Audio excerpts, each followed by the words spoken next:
Good afternoon. It is now time to learn fractions the way that we have learned it this week. So there are a number of different ways that we have solved these. The first being using a grid. So what I'm going to do is I'm going to show you two ways here that we did this.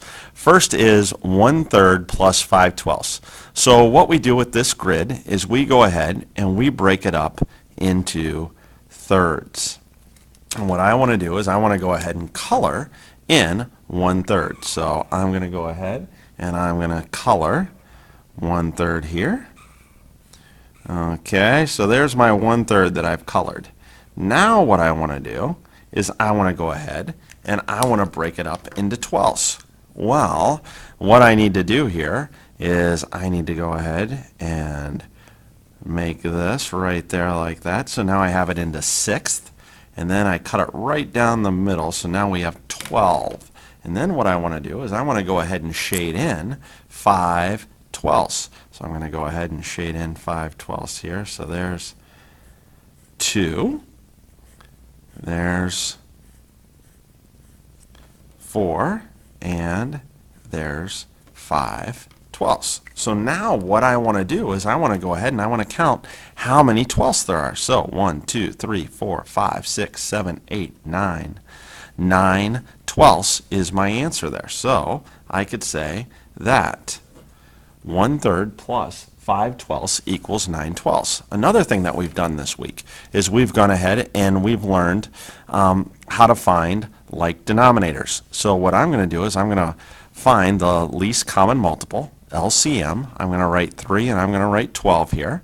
And then I'm just going to skip count. Multiple means skip count. So the students know how to do this, where they've gone 3, 6, 9, 12.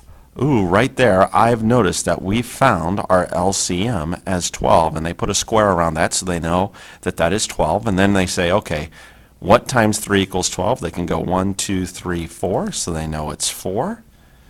And whatever they do to the denominator, they need to do to the numerator. So we go right here, which is 4/12 plus 5/12. Okay, can move that over. A lot of students want to do times 1 there. They don't need to do that. They can just move it over. That way we don't make an error. So 4 plus 5 is 9. Then again, some students want to go 12 plus 12 is 24, but we keep the denominators the same whenever we're adding and subtracting. So there we go. So we have 9/12.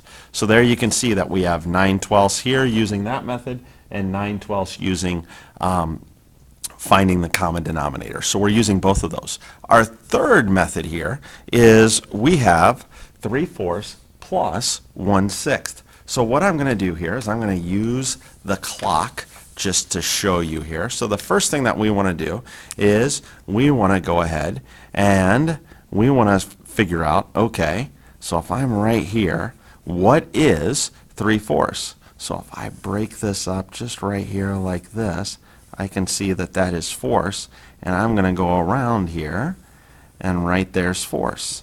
Okay, then what I want to do is I want to figure out, okay, what is 1/6?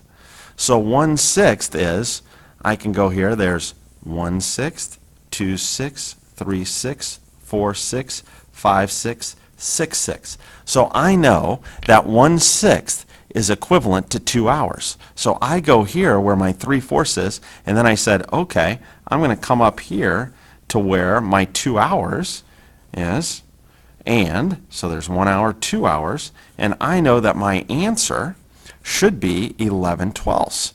Then what students might want to do is they come back here and they look and they said, okay, I know that the common denominator is going to be 12 here. So just for the sake of time, I'm just going to fill this in here real quick, and this is going to be 9/12 plus 2/12 equals 11/12. Okay, so these methods, the clock, the grid paper, they work great whenever we have these easy fractions. You know, sometimes we get into sevenths or we get into ninths, and sometimes it's hard to find grid paper that works. That's why we want to find the common denominator. So the students know all these methods. We've gone over all these methods. It's a lot, but I really want them to know using the good old-fashioned finding the common denominator, that is our best bet. So have a great weekend, and we'll see you next week.